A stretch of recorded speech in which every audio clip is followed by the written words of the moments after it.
from where you live.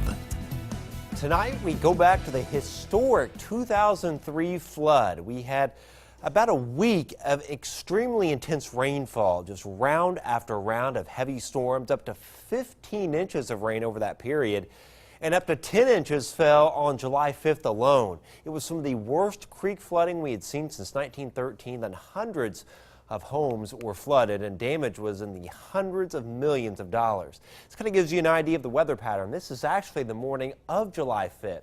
Big upper ridge here, heat, it was capped, and right on the periphery of that heat, very moist, and we had these storm clusters blowing up and training over the same area, and this is the one that really caused the greatest amount of damage from flooding. But even after this one passed, we had several others over the next few days that produced rainfall that added up to almost 15 inches at Kokomo. We had over 14 inches at Logansport, 11 inches at Flora, over 6 inches at the Purdue Ag Farm, almost 9 inches at Boswell, and even up at Rensselaer, a foot of rain over a 7-day period. Certainly a period of weather that will kind of live in infamy around here because of the damage that it caused. On our high-res Futurecast product, tomorrow morning about 7 o'clock, there will be a few scattered showers and storms that will kind of pivot in from the northwest.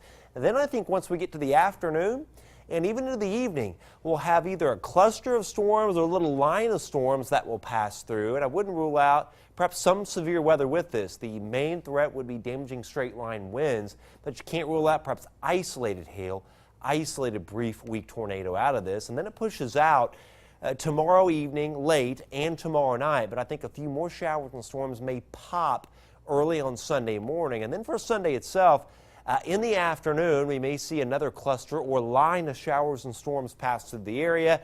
Again, can't rule out a few severe gusts with that.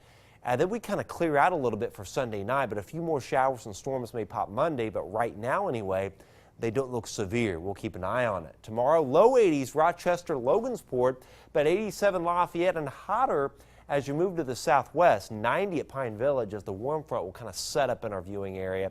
Then everybody's kind of 85 to 90 on Sunday, steamy, muggy. Both days will be breezy from the south and the southwest. But interestingly, what's left of a super typhoon will really strengthen as very strong jet winds cause a pretty significant storm to form in the North Pacific. Well, that will cause a trough to develop there. And when a trough forms here, a ridge forms out in front of it, and we've got record heat, Portland, Seattle, by early week.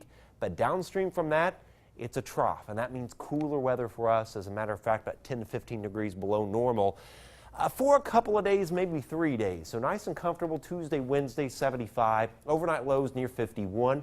77 Thursday, then we're back to the 80s on Friday. And beyond Friday, it appears that we could get into an extended period of hot, humid weather, and some of the temperatures may even get into the, eventually late in the month, into the low 90s. So enjoy this very sharp but very nice cool stuff. Oh, I am. I tell you